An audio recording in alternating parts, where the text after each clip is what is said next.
Bonjour à tous, 12e épisode de Legality Times. En ce joli mois de mai débutant, on va parler aujourd'hui d'un sujet un peu épineux, comme les épines roses du mois de mai, n'est-ce pas? Qui est le sujet de l'insolvabilité.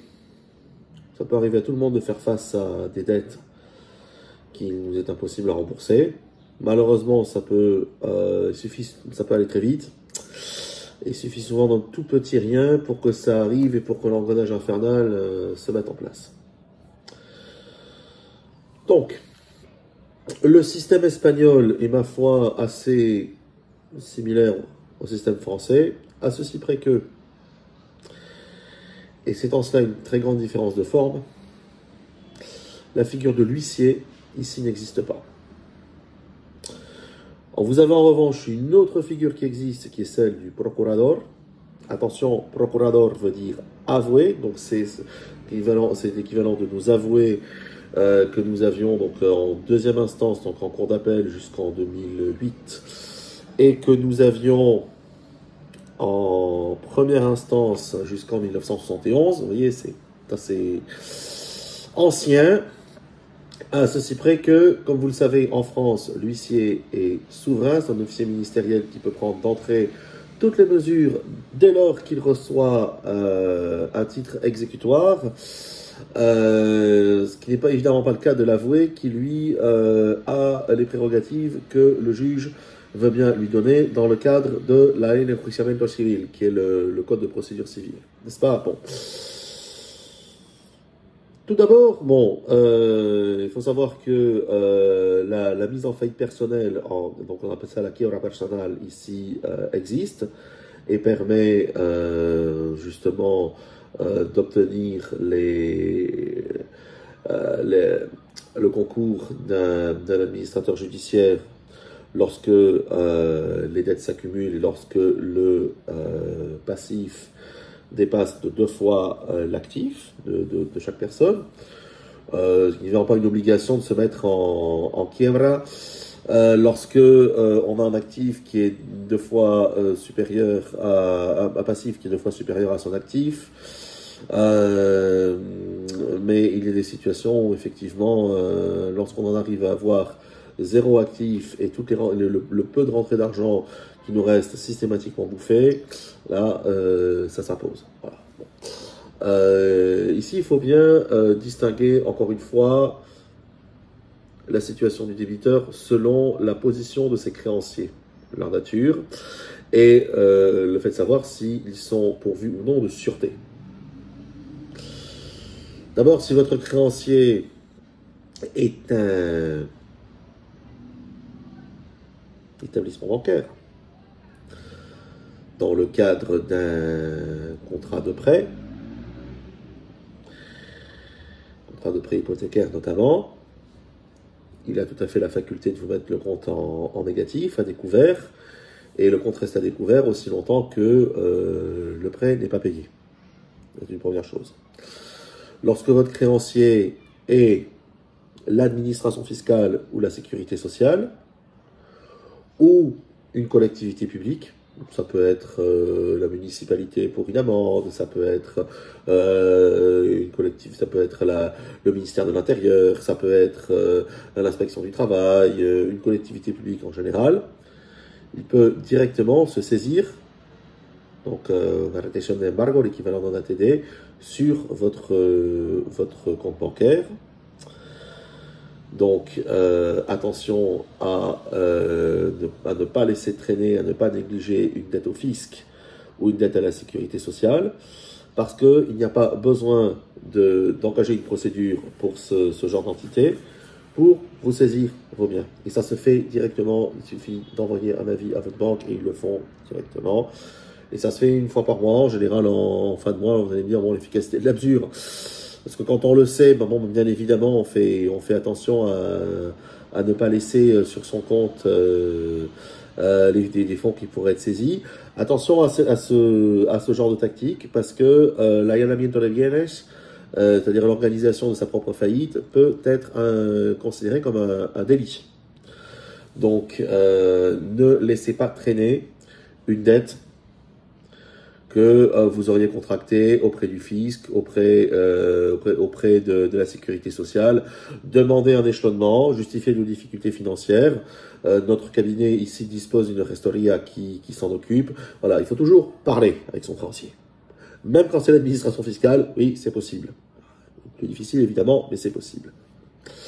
Et ensuite, il faut distinguer les créanciers pourvus de sûreté et les créanciers chirographaires, c'est-à-dire dépourvus de sûreté, qui vont aller devoir aller faire reconnaître leurs dettes de façon à pouvoir se rémunérer. Le cas échéant, prendre des mesures contre vous. Un créancier pourvu de sûreté n'a qu'à les mettre en place. Il n'y a pas de besoin d'engager une procédure. Je prends l'exemple que nous avions tout à l'heure du prêt hypothécaire. Imaginons une banque que vous cesseriez de payer, au bout de 3 impayés.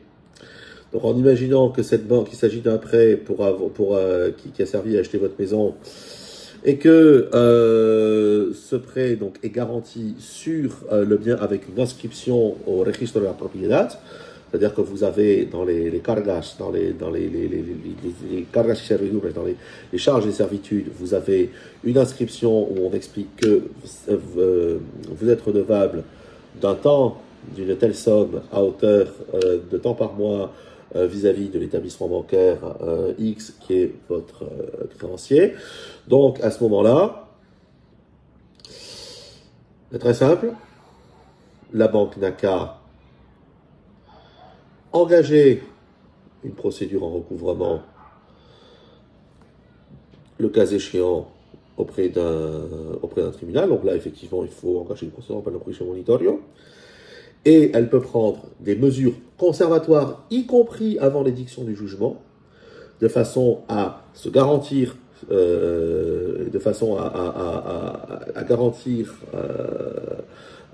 l'exercice de ses droits et le recouvrement de sa créance. Et elle peut, y compris à titre conservatoire, demander la saisie et la mise en adjudication de votre bien.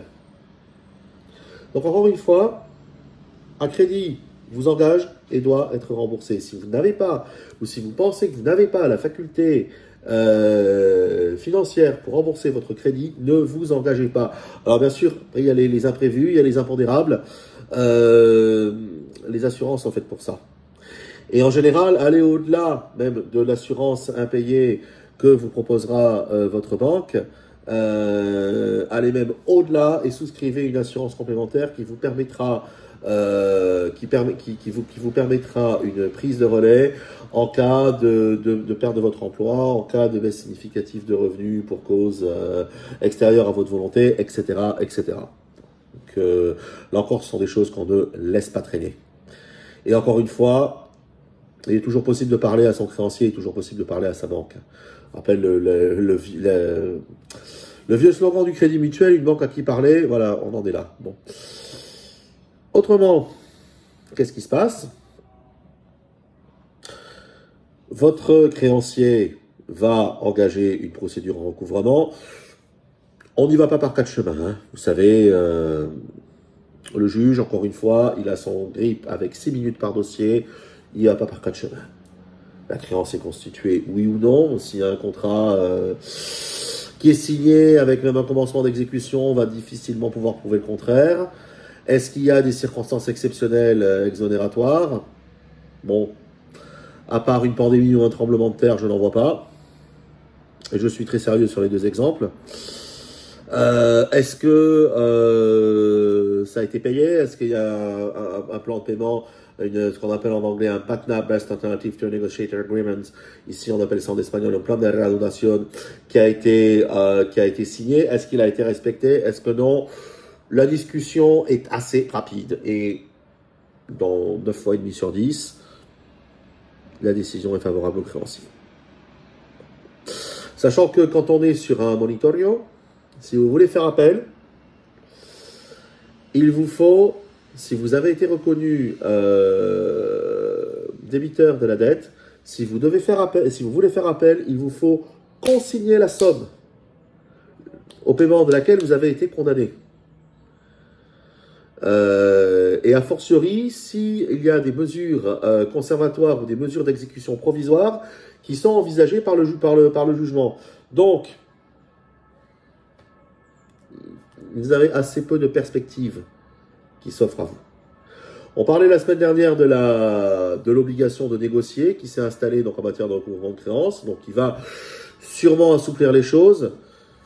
S'il y a bien un secteur, j'expliquais qu'on ne pouvait jamais forcer les parties à négocier, mais s'il y a bien un secteur où il faut négocier, c'est celui-là, parce qu'une fois que la machine est engagée, on peut difficilement rétropédaler. Comme je vous dis, la justice, c'est comme un rouleau compresseur. C'est très lent, c'est très lourd, ça fume, ça consomme beaucoup de carburant. Et quand vous l'avez dessus, par contre, ça marche. Donc, négocier avant d'en arriver à une sentence qui vous conviendra. Faire appel, égal ni en appel, relève de la gageure, si vous êtes vraiment débiteur. Et attention, parce que derrière, c'est l'exécution. Et alors là, vous n'avez pas besoin d'un huissier pour vous mettre dans le pétrin, si j'ose la métaphore. Vous avez donc, à partir du moment où vous avez un jugement qui vous condamne au paiement d'une somme, vous avez 20 jours francs pour payer volontairement, et sinon, votre créancier peut faire une demande de mise en exécution. En France, on a une figure qui s'appelle le GEX, le juge de l'exécution. Ici, c'est le même juge que celui qui a édicté la sentence qui prend toutes les mesures. Et là, ça va très vite. C'est-à-dire que vous avez un ordre d'embargo, vous avez une ordonnance de saisie qui vient derrière. Et là, ce sont tous vos actifs qui sont saisis. Et même attention, alors là, c'est plus une fois à la fin du mois, là c'est le tribunal, le service de l'exécution du tribunal qui envoie un fax à votre banque en disant vous saisissez tout. Donc tous vos comptes sont mis à zéro, et même attention, parce que s'il s'agit d'une amende pénale ou d'une dette prud'homale, donc vous en tant qu'employeur, ou s'il s'agit d'une amende fiscale, donc, amende pénale, amende fiscale ou dette prud'homale, non seulement vos comptes sont mis à zéro, mais ils sont mis en négatif à hauteur de la dette et ils restent en négatif aussi longtemps que vous n'avez pas payé. Donc, surtout, ne laissez pas les choses s'envenimer, si tel était le cas. Et je peux vous garantir qu'il faut vraiment faire des pieds et des mains pour, quand vous vous retrouvez du jour au lendemain avec le compte à moins 10, 12 ou 15 000 euros, et que là vous vous réveillez en disant « Ah ben peut-être qu'il va falloir que je pense à un échelonnement à prévoir une échéance en échelonnement », c'est trop tard. Donc, je peux vous garantir qu'il faut vraiment faire des pieds et des mains à ce moment-là. Donc, ne laissez pas les choses s'envenimer et prévenez avant de guérir. Parce que quand vous êtes vraiment débiteur d'une somme et que vous en êtes et que vous en êtes à la phase contentieuse, bon, j'avais employé une métaphore un peu triviale la semaine dernière en disant que c'était les fesses serrées quand on avait chié dans les draps, on en est là. Sachant aussi que si vous avez évidemment un véhicule, il peut être saisi. C'est pas ce qui est saisi dans l'immédiat, mais il peut l'être.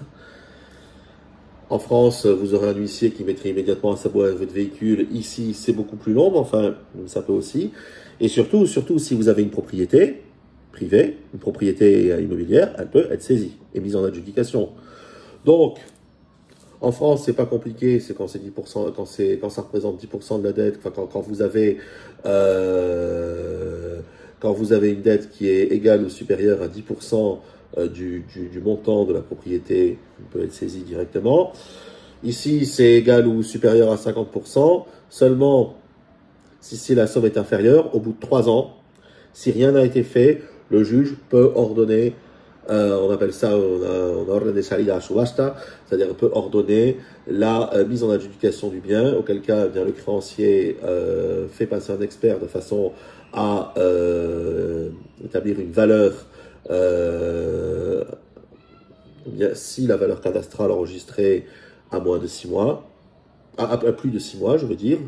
Donc à ce moment-là, le créancier fait passer un expert qui chiffre la valeur de votre bien. Souvent, il ne se déplace même pas in situ. Et ça va très très vite. Hein. C'est-à-dire que vous avez un décret donc de mise aux enchères qui est publié au Boletín Oficial de España. Ça reste pendant 20 jours. Et vous avez donc la oferta mejor postor, comme on dit, c'est-à-dire l'adjudication au plus offrant, qui est, bien évidemment, c'est toujours très en deçà de la valeur du bien, et c'est toujours, bien sûr, à votre détriment. Donc, malheureusement, il faut toujours éviter d'en arriver là. Sachant bien sûr que si jamais vous êtes sous le coup d'une mise aux enchères, vous pouvez toujours arrêter la procédure, bien sûr, en payant votre créancier. Mais il est préférable de le faire avant, parce que là, c'est payer votre créancier, plus les frais de mise en, plus les frais de procédure, plus, il est toujours, bien sûr, fâcheux d'en arriver là. Voilà. Nous avons encore une fois une gestoria qui est extrêmement compétente ici. Gestoria Inaus, en la personne de David Villanueva Canals. N'attendez pas que les choses s'enveniment. L'adage mieux vaut prévenir que guérir prend tout son sens ici. Je vous dis à bientôt pour un nouveau sujet dimanche prochain. Portez-vous bien.